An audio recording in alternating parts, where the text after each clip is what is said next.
अस्सलामुअलैकुम सामीन। 23 ज़िलक़ाइदा है, 24 जून है। सोशल इंडिया न्यूज़ में आपका खैर मक़दम है। ख़बर का उन्वान है, भरे बाज़ार में दुल्हन शोहर के सामने ही प्रेमी के साथ भाग गई।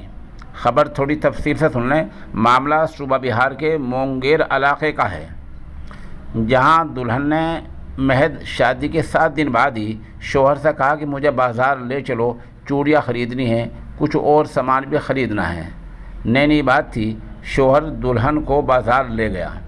दुल्हन ने वहां जाकर कहा कि चूड़ियाँ आप ही पसंद कर दो। वो दुकान में बैठकर चूड़ियाँ पसंद करने लगा तो दुल्हन पीछे को हटी और उसकी इंतज़ार में वहाँ जो प्रेमी खड़ा था उसके साथ गाड़ी में बैठकर 9-2-11 हो गई। शोहर ने शोर मचाया, पीछा भी किया, लेकिन तब तक वो भाग चुके थे। मामला पुलिस में पहुंचा। बताया गया कि पुलिस ने दोनों को पकड़ लिया है और मामले की जांच चल रही है। इस मामले के 2 पहलू सामने आए हैं। एक तो ये कि हमारा समाज और मुआशरा कहाँ पहुंच गया है।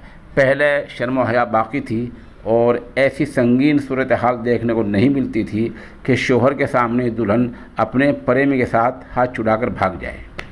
दूसरा है कि शादी लड़की की मर्ज़ी के साथ, खुशी के साथ, रज़ा के साथ होनी चाहिए। इस मामले में ये भी बताया गया है कि लड़की शादी कहीं और कराना चाह रही थी और घर वालों ने ज़बरदस्ती कहीं और कर दी है।